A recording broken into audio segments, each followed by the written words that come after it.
मास महात्म्य अध्याय पहला।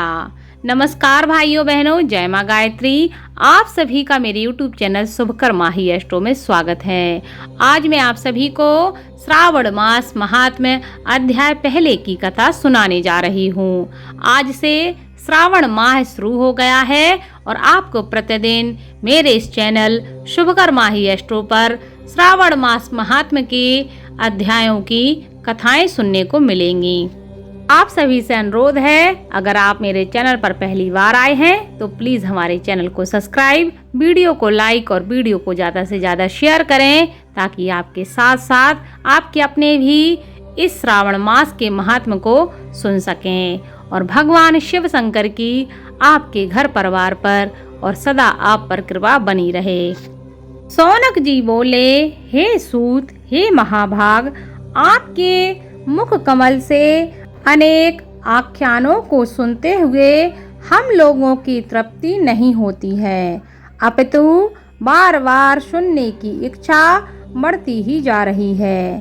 तुला राशि में स्थित सूर्य में कार्तिक मास का महात्म्य, मकर राशि में माघ मास का महात्म्य और मेष राशि में स्थित सूर्य में वैशाख मास का महात्म्य और इसके साथ उन मासों के भी जो धर्म हैं उन्हें आपने भली भांति कह दिया है। यदि आप के मत में इनसे भी अधिक महिमामय कोई मास हो तो आप मुझे कृपया कर अवश्य कहिए, जिसे सुनकर कुछ और सुनने की हमारी इच्छा ना हो। वक्ता को श्रद्धालु श्रोता के समक्ष कुछ भी नहीं छुपाना चाहिए। सूत जी बोले, हे मुनियों, आप सभी लोग सुने। मैं आप लोगों के वाक्य गौरव से अत्यंत संतुष्ट हूँ। आप लोगों के समक्ष मेरे लिए कुछ भी गोपनीय नहीं है। दंभ रहित होना, आस्तिकता, शठता का परित्याग, उत्तम भक्ति, सुनने की इच्छा, विनम्रता, ब्राह्मणों के प्रति भक्ति, परायणता, सुशीलता, मन की स्थिरता, पवित्रता, तपस्विता और अनसुआ, ये श्रोता के 12 गुण बताए गए हैं। ये सभी आप लोगों में विद्यमान हैं। अतः मैं आप लोगों पर प्रसन्न होकर उस तत्व का वर्णन करता हूँ। एक समय प्रतिभाशाली सनत कुमार ने धर्म को जानने की इच्छा से परम भक्ति से युक्त होकर विनम्रता पूर्वक भगवान शिव से पूछा। सनत कुमार बोले, योगियों के द्वारा आराधनीय चरण कमल वाले हैं देवों के देव। ये महाभाग, हमने आपसे अनेक व्रतों तथा बहुत प्रकार के धर्मों का श्रवण किया है, फिर भी हम लोगों के मन में सुनने की अभिलाषा है। 12 मासों में से जो मास सबसे श्रेष्ठ, आपकी अत्यंत प्रीति कराने वाला, सभी कर्मों की सिद्धि देने वाला हो और अन्य मास में किया गया कर्म यदि इस मास में किया जाए तो वह अनंत फल प्रदान करने वाला हो। हे देव, उस मास को बताने की कृपा कीजिए। साथ ही लोकानुग्रह की कामना से उस मास के सभी धर्मों का वर्णन कीजिए। भगवान बोले, हे सनत कुमार, मैं अत्यंत गोपनीय भी आपको बताऊंगा। हे सुब्रत, हे विधि नंदन, मैं आपकी भक्ति से बहुत प्रसन्न हूँ। 12 मासों में श्रावण मास मुझे अत्यंत प्रिय है।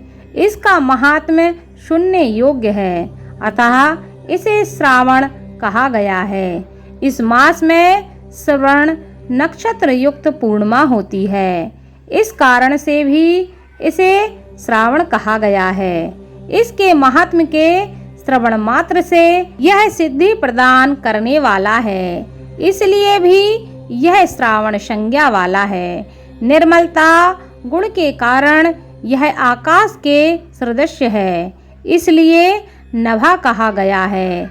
इस श्रावण मास के धर्मों की गणना करने में इस पृथ्वी लोक में कौन सामर्थ्य हो सकता है, जिसके फल का संपूर्ण रूप से वर्णन करने के लिए ब्रह्मा जी 4 मुख वाले हुए, जिसके फल की महिमा को देखने के लिए इंद्र 1000 नेत्रों से युक्त हुए और जिसके फल को कहने के लिए शेषनाग 2000 जीवाओं से संपन्न हुए।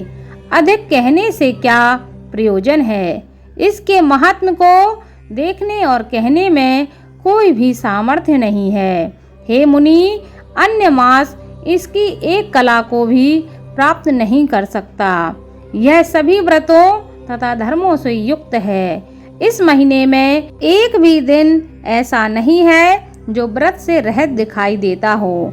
इस मास में प्रायः सभी तिथियां व्रत युक्त हैं। इसके महात्म्य के संदर्भ में मैंने जो कहा है वह केवल प्रशंसा मात्र नहीं है। जिज्ञासुओं, भक्तों, अर्थ की कामना करने वाले, मोक्ष की अभिलाषा रखने वाले और अपने अपने अभीष्ट की आकांक्षा रखने वाले चारों प्रकार के लोगों, ब्रह्मचर्य, गृहस्थ, वानप्रस्थ, संन्यास, आश्रम वाले को इस श्रावण मास में व्रतानुष्ठान करना चाहिए। सनत कुमार बोले, हे भगवान, हे सत्तम, आपने जो कहा है इस मास में सभी दिन एवं तिथियां व्रत रहित नहीं हैं, तो आप उन्हें मुझे बताएं। किस तिथि में और किस दिन में कौन सा व्रत होता है, उस व्रत का अधिकारी कौन है और उस व्रत का फल क्या है, किस किस ने उस व्रत को किया है, उसके उद्यापन की विधि क्या है, प्रधान पूजन कहाँ हो और जागरण करने की क्या विधि है, उसका देवता कौन है, उस देवता की पूजा कहाँ होनी चाहिए, पूजन सामग्री में क्या क्या होना चाहिए और किस व्रत का कौन सा समय होना चाहिए। हे प्रभु, वह सब आप मुझे बताएं। यह मास आपको प्रिय क्यों है, किस कारण यह पवित्र है, इस मास में भगवान का कौन सा अवतार हुआ, यह सभी मासों में श्रेष्ठ कैसे हुआ और इस मास में कौन कौन धर्म अनुष्ठान के योग्य हैं। हे प्रभु, यह सब भी बताएं। आपके समक्ष मुझ अज्ञानी का प्रश्न करने में कितना ज्ञान हो सकता है, अतः आप संपूर्ण रूप से बताएं। हे कृपालु, मेरे पूछने के अतिरिक्त भी जो शेष हो वह भी आप मुझे बताएं। उसे भी लोगों के उद्धार के लिए कृपा करके बताएं। रविवार, सोमवार, भोमवार, बुधवार, गुरुवार, शुक्रवार और शनिवार के दिन जो करना चाहिए, हे प्रभु, वह सब भी मुझे बताएं। हे प्रभु, आप ही आदि हैं और आप ही अनंत हैं।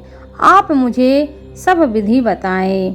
जैसे एक की विधि बाधा से अन्य की विधि बाधा होती है, वैसे ही अन्य देवताओं के अल्प देवत्व के कारण आपको महादेव कहा गया है।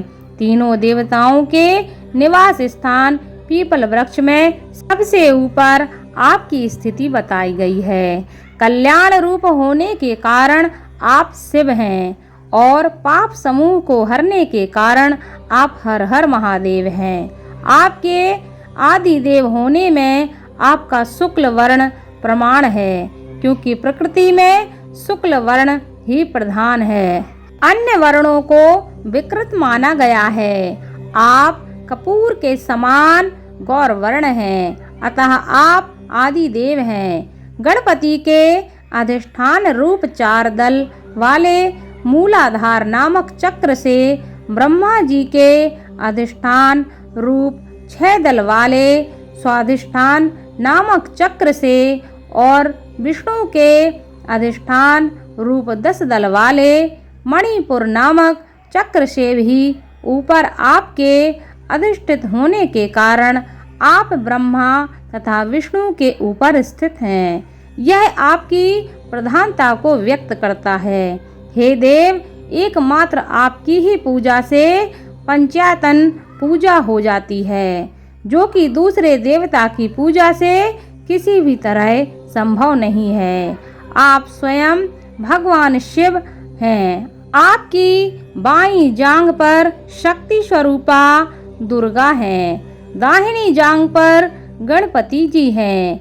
आपके नेत्र में सूर्य तथा हृदय में भक्तराज भगवान श्री नारायण हैं। अन्य के ब्रह्म रूप होने तथा रास के विष्णु रूप होने और आपके उसका भक्तों होने के कारण ईशान आपके श्रेष्ठत्व में किसे संदेह हो सकता है।